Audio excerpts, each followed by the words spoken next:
Morning, everyone. I'm Patty. This is Patty. Morning. Hi, Patty. How you doing? Good. How are you? Yeah, pretty good. Had a bit of a sleep in this morning. Oi. Some people start at 9. Under the bus. I did it's have fine. I admittedly I did sleep in this morning.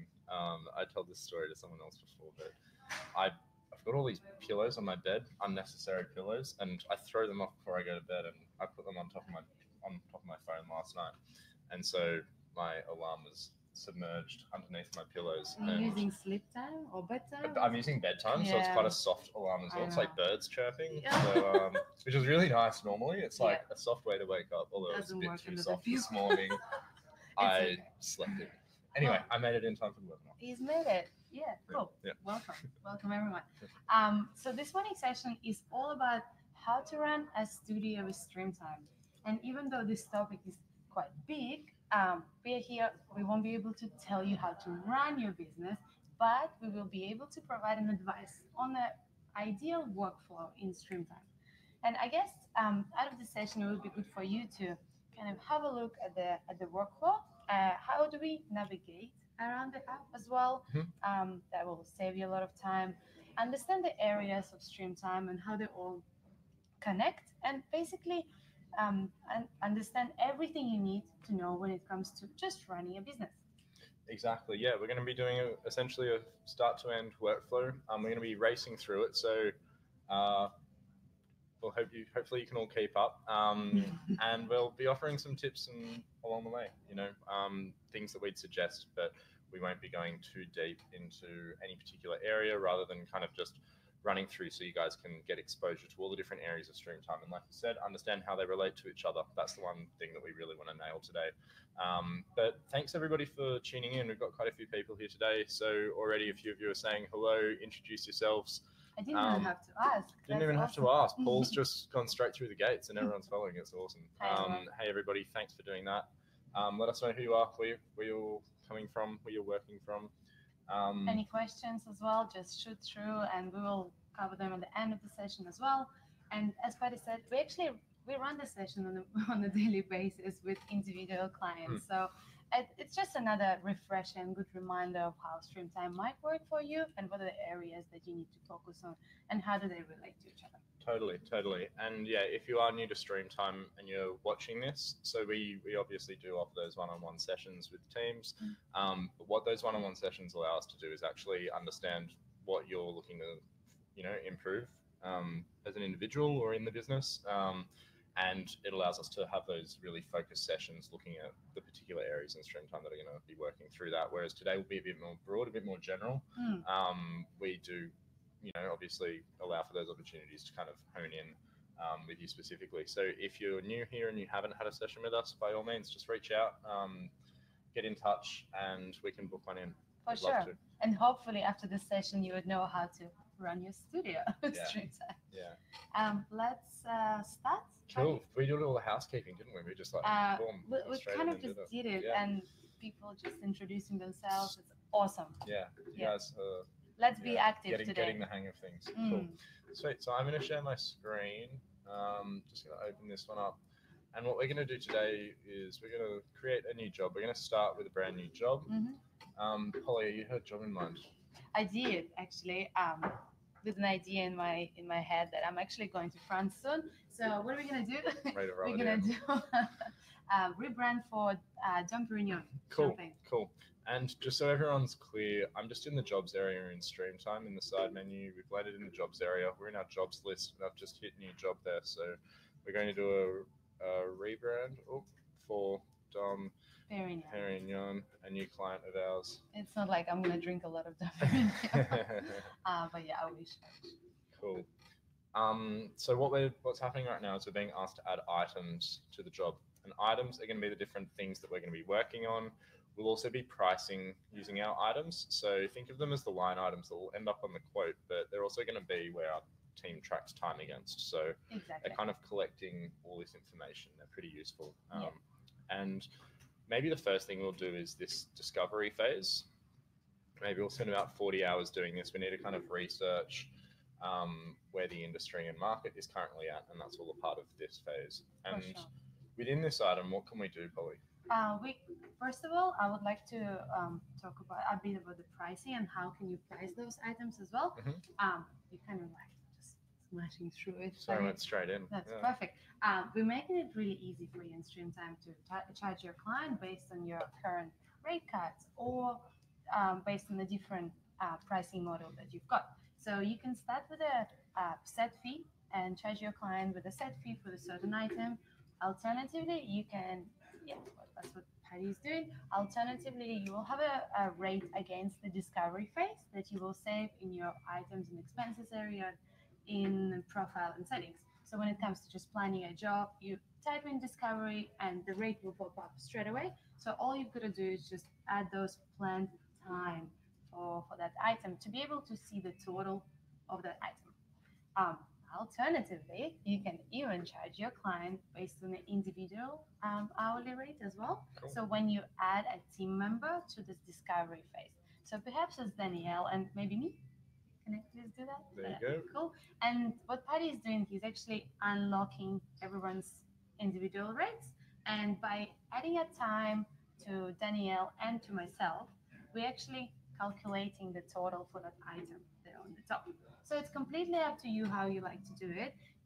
If you prefer to stick to that rate card, you can just quickly undo it. And when your team tracks time against that item, they will be tracking time against that rate for that item. Exactly. Mm. And this is the sell rate we're looking at here. This is the price that this is going to be sold on to the client. Exactly. And another thing to understand about Streamtime is that it is relatively flexible in that we'll pull through all of this default information based on where it's stored. You know, we have got rates that we can set for our items in the back end. We have got rates for our team members, which have automatically been pulled through here. But perhaps on this job, we might want to amend this pricing. So say, Paulina, well, actually here, we're going to charge you out at $200. We know Dom Perrignon's got a bit of cash to burn, so we can afford to charge a bit more for our services this time. Why not? Yeah. And also, you can communicate to the team that you've added to this item and add mini sub items, sub tasks to that. So Cool.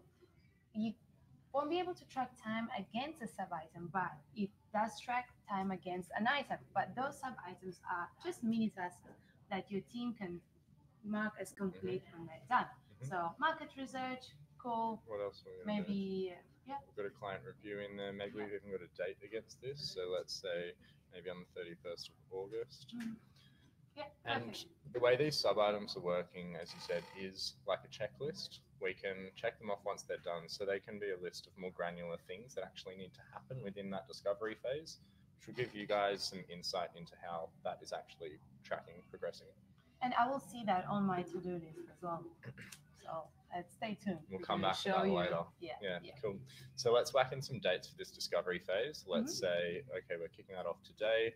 And maybe this one, we have got a client review on the 31st of August, so we need that to be done by then. Cool. And this one we'll leave in play for the moment. Yeah, let's So- close it. Let's wrap that up. Cool. Awesome. What else are we going to do here? Maybe some concept development, Yeah. maybe 50 hours of this. Yeah. And we can see here, we've got some additional information here, and that's just a description about concept development generally. Again, that's being pulled through from the back end, that master list of items and expenses that we've got set up. So you can template this sort of information to have it pull through consistently onto your jobs and then onto your quotes as well. As you see, this is what we're currently doing here with these planned buckets of hours, is actually pricing our job. For sure. And if you're not sure who is going to be working on this concept, you don't have to add a team member until you're ready. So perhaps you can add it from the schedule when you're actually looking at who is available. Totally. So maybe let's just leave it as it. I'll leave this one in pause as well, and that's just going to indicate to me that we're not really ready to get working on this concept development yet. That'll probably happen once that's wrapped up on the 31st of August. And I've just realized that 31st of August is actually a Saturday, so hopefully you don't have client meetings on Saturdays, but in this instance, we do. Well, don't bring it. Okay, Saturday or Sunday, no problem. Yeah, we'll have a few drinks to go with it. Won't we? Cool. Rebecca here has a question.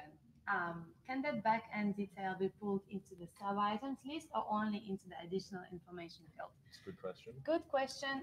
Rebecca, unfortunately, you won't like my answer, but only the additional information can be pulled from your backend items and expenses area, unfortunately, but that's also fortunately. So you can then plan your job better with adding those sub items that relate only to that job. Perhaps they will change because that additional information is item related, but not really job related sometimes. You can always change it.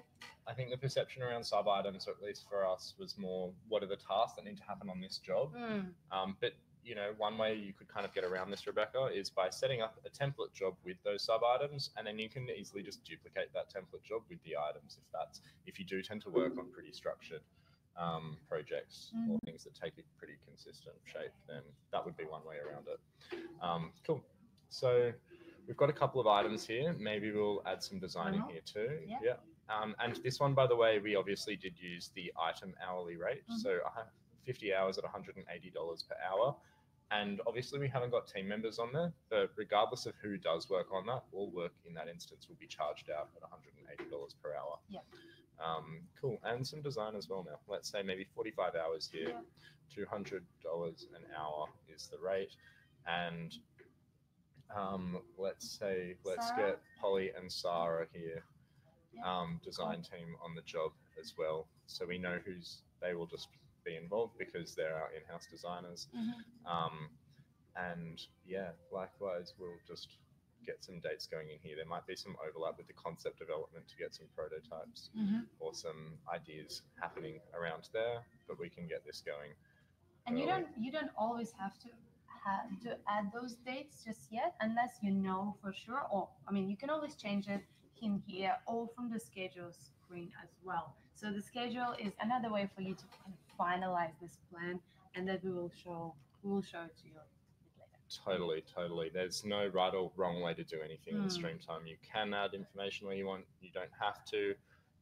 But I always try and encourage people to add dates where they can, even if they're rough, because like you said, when you hop into the schedule, everything's quite fluid and flexible in terms of managing those dates and shifting them. So that is always, the dates are never fully set in stone, I suppose. They're always able to be moved quite easily. And what having those dates in there allows you to do is better contextualize the information in these jobs. So for example, when we do head to our to-do screen, which is where we'll go in a bit, we'll be able to see why these dates are helping us because we've added them.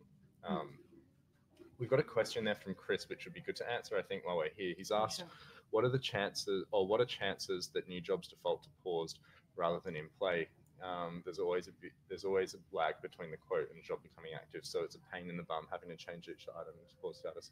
That's a good point, Chris. Sorry. I think the reason that we whack everything into play to start with is to allow you to track time on the job from the get-go. If you're planning that project, it means that you can get in and start tracking time on it because you're already thinking about what's happening on the job. You're already spending time on it. So we do that by default to allow you to get going with the job as you might need. However, if you duplicate a job, it becomes all in pause straight away. That's a good point. After duplicating a template. So perhaps that's another solution. Another solution, yeah. If you do similarly have structured jobs, then duplication might be a good way to go. Cool. All right, so we've got a few things on here, and maybe this is the work that we want to quote at the moment. As we scroll back up to the top, we can also see that this job burnout chart has kind of nicely tiered those different phases and the amount of work that needs to happen there. That's what that white box is kind of showing us, the ideal state of where our time will be at based on the dates that we've allocated. We've got 135 hours planned, which equals about nearly $30,000, $27,600, and it's due in about 2 months. Cool. Let's create a quote. Or actually, let's add an expense to this. I was going to say. Nice one. All right, so what's the expense going to be here? Maybe we will use a freelancer to help us. The French designer, who's dealt with. Kate is our French designer. The designer. Cool. Awesome. So what Paddy's doing, he's actually adding or modifying or changing the cost and sell rate for that designer. I've just hit more options there to see this. This is all saved in your profile and settings, items and expenses, so you don't have to do it all the time. But if it is a new expense, you can do it straight from the job plan. So what Paddy's doing, he's actually adding 5 hours into the quantity. This is going to be days. I think this is a day rate we're working off. So Perfect. too expensive. It can be days, it can be hours, it can be whatever you need, which is pretty flexible again. Mhm. And obviously, it's important to have a good markup, but that's a big markup. Yeah, It's like perhaps in this 30. instance, we might reduce that, let's say 30%. In order to make some profit, so you can then report on how much profit you're making from the expenses. Cool. And any other information you want to contain, maybe a label if you're grouping those expenses together, or you want to identify to track it. Mm. Maybe freelancer could be a label that we use here. What that'll let us do is take a look at all of our freelancer expenses together, Yeah. add a description if we wanted to. We've paid for 5 days of Kate's help. Perfect. And anything else, if we did want to add Kate's details in here as a supplier, we could. But this will be all right for the moment. We'll save that in. And we can see that we've now seen that expense added here, where if we click on that, we'll get a quick summary of those expenses on the job so far. Exactly. And now let's create that quote. Let's So create the quote. So use that create button for anything job related. So you can create a quote, invoice, track time, create a PO, whatever you need. Mhm. Right now, all we've done is just created a quote that consists of everything we've just added to that job plan, including that expense. Yeah. So this is purely for you to send to the client and explain and being super transparent on what needs to happen for this Totally. project. However, it's up to you how transparent you want to be. Perhaps the client doesn't need to see our sub items for discovery phase. And if you want to merge something, we can do that. So I was going to suggest we merge Kate into the design phase, because Exactly. that's where she'll be helping out. That's where her work will be sold. And a client doesn't need to know that we're using a freelancer. It's just not that important for them. What matters is just what's happening on the job. So it doesn't matter who's doing it. I just need the job to get done. And that'll help us get a more condensed quote as well. So by picking up these line items and hovering them over as I did before, you can merge them together, and we'll add the subtotals together along with that information. We'll condense all that into the same field so you can clean it up after. And maybe team on the job is not really needed, but completely up to you. Cool. So we're giving you a lot of freedom when it comes to finalizing how your quote will look like. And the best thing is all your future quotes will look similar when you choose the right way, the right style, where you want to place your logo. So this is all going to be saved for you, so you don't have to do it again. Totally. We can send this one off to the client straight from Streamtime. That's fine. They can approve it. And once that's sent and they have it approved, It's a big thing. it's a big thing. You've got a budget. We've now got a budget for the job. Yeah. And that's set there. So the only way that will change is if we have another quote that's approved, or if we edit that initial quote, which will remove the budget. But what this is telling us is that that's the figure that the client's going to be paying us at the end of the job. And that total figure next to it is going to show us how we're currently tracking against that. So really useful to keep an eye on those two together. Yeah. All right, so let's get in and schedule some work, shall we? Let's resource some work for the team. Let's do it. Cool. So let's go into view schedule, and what it takes us just to that job that we've just created with discovery item, which is only the one in play, and we've got other two post items there that we can still plan, but they're in post, so we're not ready to work on them yet, and we don't need to confuse our team for that as well. Exactly. So what we need to do now, let's plan some time for Danielle and myself, and since we're starting to work on it today, so let's give Danielle 4 hours. Let's say. and I'll spend 4 hours as well. 4 maybe. hours as well. Cool. And what Patty is doing, he is actually dragging it up to increase the time in a day, and dragging it right to increase the amount of days. Exactly. Obviously, no one works on the weekend, so it's grayed out, so you won't be able to schedule it. Totally. And it is just a really easy click and drag across the grid there. So click, and while you're holding down, pull across those days to assign that task for multiple days. What we've said there is Danielle's going to have 4 hours a day for today, tomorrow, and Friday, and so will Polly. So really easy to kind of schedule those tasks in for the team, and we'll see how they look for them in a second. And perhaps I want to look at their availability for next week, because I know this is immediate. We need to get this done now, but we've jumped into the the job schedule here. But let's take a look at the to-do schedule to get a more focused view on what Danielle and Polly actually have on. And I do want to filter this one. So I'm just looking at those guys. I can filter my team members to see just Danielle and Polly. And what we're seeing here is an overview of their to-do screen. And like I said, we'll get a better view at what's happening in the to-do screen in a second. But essentially what we're looking at here is the tasks that these guys have assigned for them over those few days. The nice thing about this screen is that you can do quite a bit. You can pick up these tasks, you can move them around, you can duplicate them. So let's say next week's looking pretty good and we do want to get going on that discovery phase. So I can duplicate that phase, or that task, sorry, for both of those guys next week easily by holding down Option or Alt on your keyboard and picking that up and dragging it through. Yeah, and it's a good way as well to sit down as a team and look at the screen as well. Perhaps on the Monday morning and see, okay, so what are we all working on? How busy we are, how quiet we are. And that's where you can make those changes as a team, communicate and adjust to changes that happen all the time. Exactly. And if you do need people working on the same thing, this is a great way to make sure that's happening. For sure. All right, let's take a look at your to-do screen now, Polly. Why not? So the to-do screen is where everything happens. You know, that's where when I start work, that's where I would be looking at. And I could see that I've got a discovery phase for this Dom Perignon rebrand that I need to work on today, tomorrow, and Friday. And also on the right-hand side of my to-do, I could see my police items. So my items that I've been assigned to. So not only that job, but all the jobs that we've got in your studio, in our studio. Yeah. So if I wanted to, so what Patty is doing, he's actually cleaning this up for me. Thank you. Just going to get rid of those overdue ones once we've finished working on them. Yeah. And I'm looking at those items and I could see that there's concept development, which is due on the 7th of August. So perhaps I'm going to spend some time and work on it as well today. It looks like we have gone a little bit over budget on that time as well, but the project's not finished yet. Maybe the client wasn't too happy and we do need to keep going. So similarly, we've just picked that one up from the sidebar, dropped it onto today, allocated 2 hours to it. So essentially these boxes indicate how long we're going to be spending on them, and you can pick up the top of that box and drag it to assign more time. Exactly.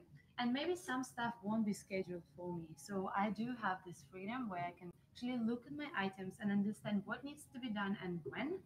So I can then go ahead and plan my week and plan my day. And a good example where Patty has actually scheduled a discovery item for me, discovery to do. So I know this needs to be done first. And then once it's completed, all I have to do, to drag it into done. So I track my time and also reduce the amount of work I've got for the day. Exactly. So pulling those boxes down below that line to done tracks them. It's really that easy. And that's how we're tracking time in Streamtime. So this to-do screen is where that happens. We've moved away from the traditional timesheet and we've moved to this more task-based way of working and tracking time, which we found has been really effective for teams. It's much more engaging for the teams to actually be to use. It's really obvious when you haven't tracked your time as well, which is something we've noticed. For example, if you do have a task that's still up for yesterday, it's really easy to know when you haven't done your timesheet and to log that as well. So what we're doing is we're making it easier for people to get their time in, essentially giving businesses better data about where time is being spent. Exactly. And you can always adjust, you know, if you think you've tracked a bit over, then you can change it from the done area. So what Patty is doing is he's actually reducing the time to 3 hours. So you can always go back and adjust that. And even then, maybe we want to be a bit more specific about what we actually worked on. Maybe we did some market research yesterday. So I can open up that task retrospectively, because that's useful for my team to know, my project manager to know, is I spent some time doing market research. And we can see those sub items here that we've added in. So I can say, pick me, which will populate that description field with market research, which is then going to follow through to the job that we just have set up. So let's take a look at that. Let's jump back to the job now and look at how that time's tracked. We can see this burn-up chart starting to show us a bit of information about this job. Those dotted lines are showing us the scheduled work, the tasks that have been created but haven't been tracked yet. So it's showing us our current trajectory based on what we've planned to do. And that blue line, what's that showing us? So how much we actually tracked? It's our use time. Use time, yeah. And we could see that we've used 7 hours out of 135 hours planned. And if that's something that you want to invoice straight away, you can do that from your job page as well. So what Paddy is showing you now, he's actually showing you how this item itself is tracking. So 7 hours out of 40 hours planned for the discovery item. So we are doing well. And yeah, you've done 7 of your allocated 20. So already from here, I can see Polly started on this and Danielle hasn't. Yeah. Cool. So let's create that invoice. And as you said, we do want to use our time and expenses tracked so far to create this invoice. So we can come up, create invoice, and we've got a few different options based on how you do want to invoice. We'll use time and expenses today.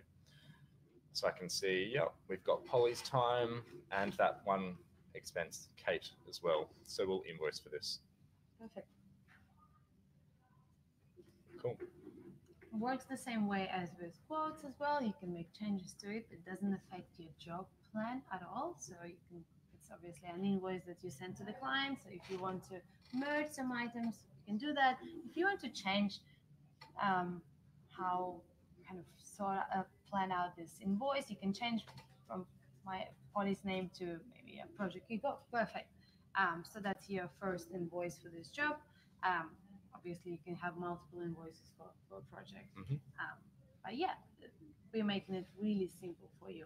From here, you can send this invoice straight to the client by clicking on send. You can add a message.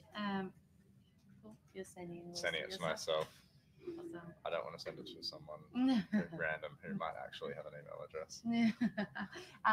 So, and then if you do use MYOB, Xero, or QuickBooks integration, it's awesome. You can straight away send that invoice to your accounting software so it gets reconciled correctly with all the account codes under the right items. We've worked quite hard to get that integration nice and tight. So it's really slick, really clean, and really tightly connected. So you can always just jump through from your invoice to Xero if that's what you're using, and vice versa. And then once the invoice is reconciled in Xero, once that payment's been received, we can then retrieve that information in Streamtime as well. So you're never without that information, without those invoices. Cool. So the last thing that we do want to touch on today is just give you guys a quick glance into reporting in Streamtime, show you how that works. When it comes to running a studio, it's important to know how things are tracking and the best ways to see this. So we're going to use our jobs area here again. We've got our jobs list, and by default, we tend to show you a WIP list really here. And you can see we've got some different tabs across the top, some different lists based on what we want to look at, what we want to report on. We can hone in on those. So maybe we want to look at cash flow. We might be checking out our invoices. Maybe we want to look at the opportunities or the new business work. We'll probably be looking at quotes. Maybe we want to look at the time that's been logged. But we can also use our filters and columns here on the right-hand side in this sidebar to filter and refine these lists based on what we actually want to look at specifically. So run me through what these favorites are doing. Cool. So we are actually, when you start with Streamtime, we have created some favorite reports for you in advance, but you can modify them. You can create your own favorites, as Paddy just shown you. And what we're looking at the favorite reports that Paddy has created. And some of them are pretty straightforward. So it really depends on what you need to get out of Streamtime reporting. So right now we're looking at a team time this month. It's a good report to have. Very good report to have.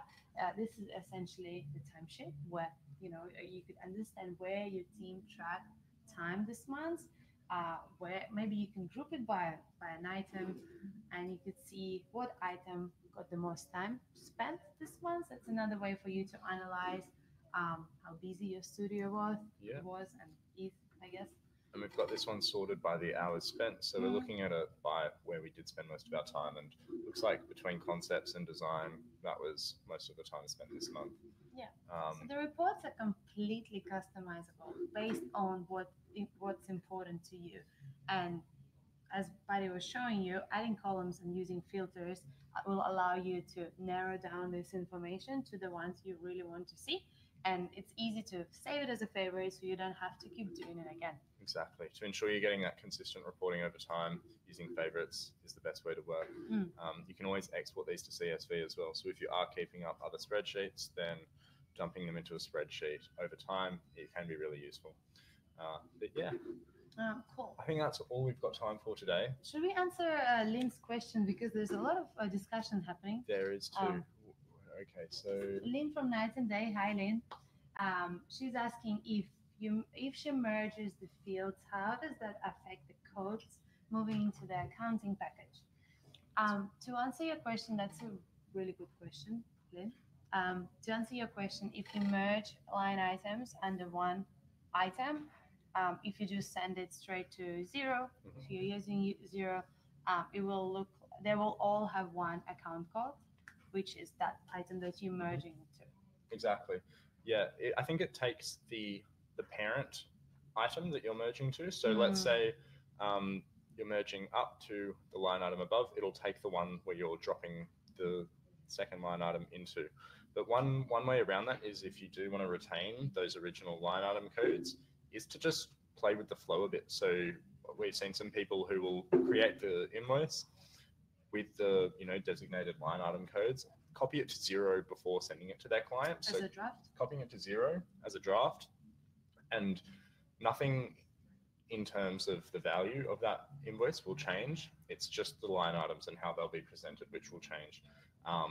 So then you can clean that up for your client. You can send it to them from Streamtime, having merged the line items, and then they can send the payment through, which will then be reconciled in Xero. So there are a couple of different ways in that flow that you can work to get around it, I suppose, if you do want to retain those line items. Yeah, for sure. And the last question, I think Lynn and Chris, they're talking about Cool. Offline chats, which is cool.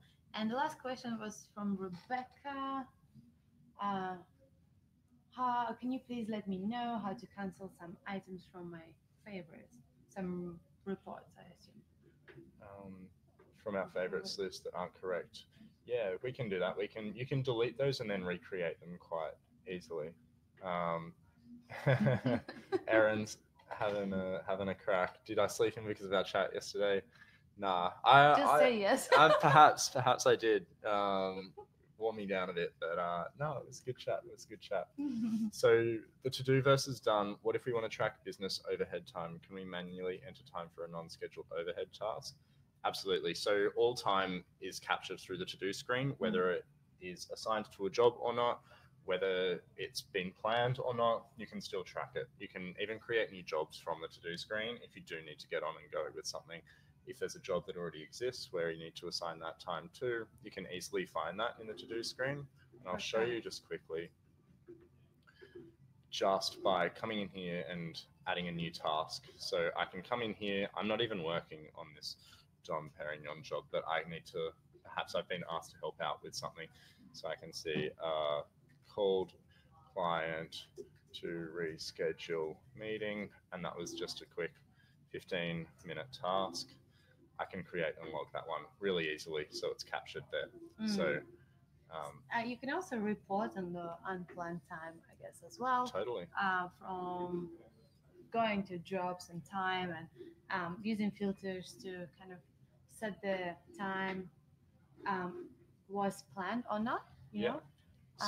So maybe let's find the job is... Maybe let's go time, was not planned. Yeah. So this will allow you to report on all the time that hasn't been planned, so extra hours tracked. And maybe we want to look at this one by job. By job. And maybe we want to look at it by this week. And there we can see that job there. Exactly. Who's done it? What was the task that was actually done? How long did it take? What did it cost us? And what was that work potentially sellable for? So that's another one there too. Karen, yes, this webinar will definitely be ready to watch again. We'll have it up on our Vimeo blog and YouTube within a few hours. So we can make sure you get your hands on that if you do want to. Check out our blog. Our blog is very sexy looking. I did say it, sorry. It's really good, and there's heaps of information there for you The Hack Time series are Yeah. really awesome as well. Yeah. So you can watch webinars, read about, little tips and tricks that we've got from each team member here in Streamtime, which is pretty cool. And some more stuff coming. So maybe, Shpati, you're going to share the I'm going to link? share the link. Let me find the link. There we go. It was hiding. Cool. There's the link to the blog. Everyone go check it out. Go have a read. There's plenty on there. You can catch up on old webinars, as you said, Polly, and that Hack Time blog post, the blog series that's running at the moment is a good one too. But thanks everybody for tuning in. Maria, quickly to finish up, yes, you can reorder, prioritize those tasks, but to be honest, there's no real hierarchy in that list other than merely the way it stacks. So depending on how you work, you might rearrange that in all sorts of different ways. Your team member also has the flexibility to change that as well. So that's up to you. But great, thanks everybody for tuning in. Thanks, Hopefully you found this really useful. And if you do have any questions following up, or if you want to reach out and book in a session, maybe just come to that help button in the menu, start up a chat with us, and you can reach out there. For sure. Okay. Okay. See you later. Thank you. Bye.